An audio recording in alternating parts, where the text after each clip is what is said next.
பாரதி ராஜாவுடைய சிஷ்யராக இருந்து எம்ஜிஆர் அவர்களுடைய கலை வாரிசாக உயர்ந்து நின்ற ஒரு மாபெரும் சகாப்தம் என்ற முடிவுக்கு வந்துள்ளது.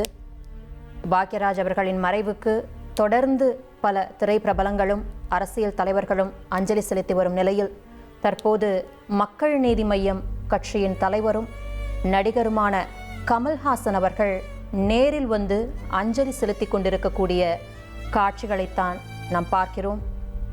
கமல்ஹாசன் அவர்கள் அஞ்சலி செலுத்திவிட்டு பாக்யராஜ் அவர்களுடைய குடும்பத்திற்கு ஆறுதல் தெரிவித்து வருகிறார். அந்த காட்சிகளை பார்த்து கொண்டிருக்கிறோம்.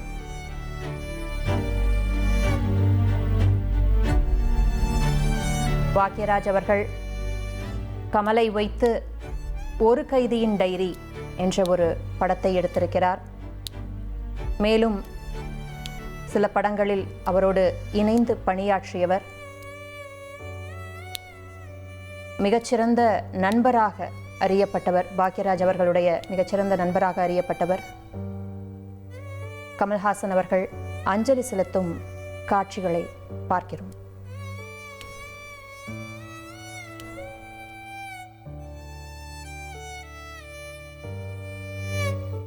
வலைதள பக்கத்திலும் கூட கமல் அவர்கள் பாக்யராஜ் மறைவுக்கு இரங்கல் தெரிவித்து பதிவிட்டுள்ளார். தொடர்ந்து பல திரைப்பிரபலங்களும் சமூக வலைதளங்களிலும் நேரிலும் அவருக்கு அஞ்சலி செலுத்தி இரங்கல் தெரிவித்து வருகின்றனர். கே பாக்யராஜ் என்கிற தனக்கு 50 வருடங்களுக்கு முன் அறிமுகமான ராஜன் இன்று இல்லை.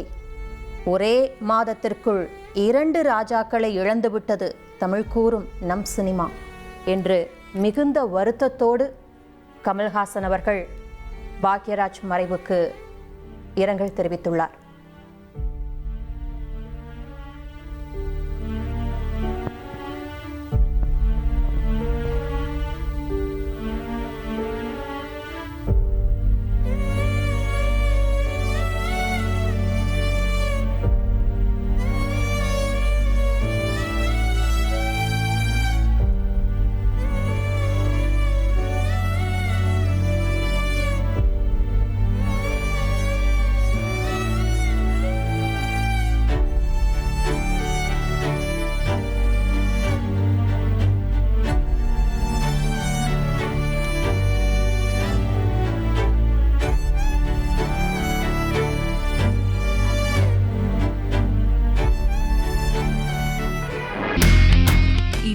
செல்லும் இடமெல்லாம் செய்தி.